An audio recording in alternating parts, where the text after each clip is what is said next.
मतदाता जागरूकता अभियान को लेकर लोगों में क्या कुछ संदेश देना? आप सभी लोग को मालूम है कि हमारा आगामी लोकसभा चुनाव 2024 होने वाला है और इसमें मैं पूरे ज़िले के मतदाताओं को यह संदेश देना चाहता हूं कि आपका जो ये मतदान देने का जो अधिकार है ये संविधान से आपको प्राप्त हुआ है। आप भारत के एक नागरिक हैं और आपकी आयु अगर 18 वर्ष से ज़्यादा है तो यह अधिकार आपको भारतीय संविधान ने दिया है। निश्चित रूप से इसका प्रयोग करें। इसका प्रयोग आवश्यक इसलिए भी है कि यदि आप अपने अधिकार का प्रयोग नहीं करेंगे तो आपका जो कर्तव्य है उसका अधिकार और कर्तव्य का यदि प्रयोग नहीं करेंगे तो आप अपनी जो बात है, अपनी जो चीज़ें हैं वो जनप्रतिनिधि तक या सरकार तक कैसे रखेंगे।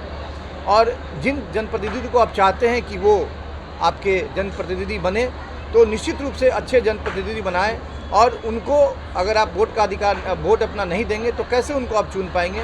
तो निश्चित रूप से अपने लिए, अपने समाज के लिए, अपने देश के लिए, अपने राज्य के लिए अपने वोट का प्रयोग जरूर करें और उस दिन उत्सव के रूप में, जैसे हम लोग अन्य पर्व उत्सव के रूप में मनाते हैं, चुनावी उत्सव के रूप में उस दिन निकलें। पहले से प्लानिंग रखें, उस दिन अपने को कम बिजी रखें और निश्चित रूप से वोट देने के बाद ही कहीं जाएं।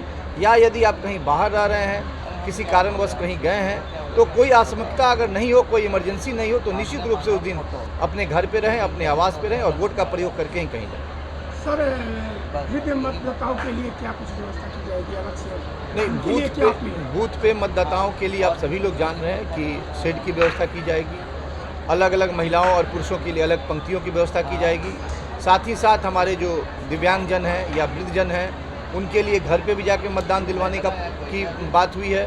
और यदि वो बूथ तक आते हैं तो उनके लिए ग्रीन चैनल हम लोग बनवाते हैं जिसमें बुजुर्ग हमारे जो मतदाता हैं उनको, हमारे जो दिव्यांगजन हैं उनको, जो माताएं जिनके गोद में बच्चे हैं उनको ग्रीन चैनल से हम लोग आते ही उनको वोटिंग कराएंगे। वहाँ पानी की व्यवस्था रहेगी, वहाँ पे बच्चों को खेल कहीं पे जहाँ पे हम लोग उस आदर्श मतदाता केंद्र बनाएंगे वहाँ बच्चों के खेलने की व्यवस्था रहेगी और सभी तरह की व्यवस्थाएं वहाँ की जाएंगी ताकि वो ज़्यादा से ज़्यादा महिलाएं और हमारे युवा मतदाता जो है ज़्यादा से ज़्यादा भाग लें।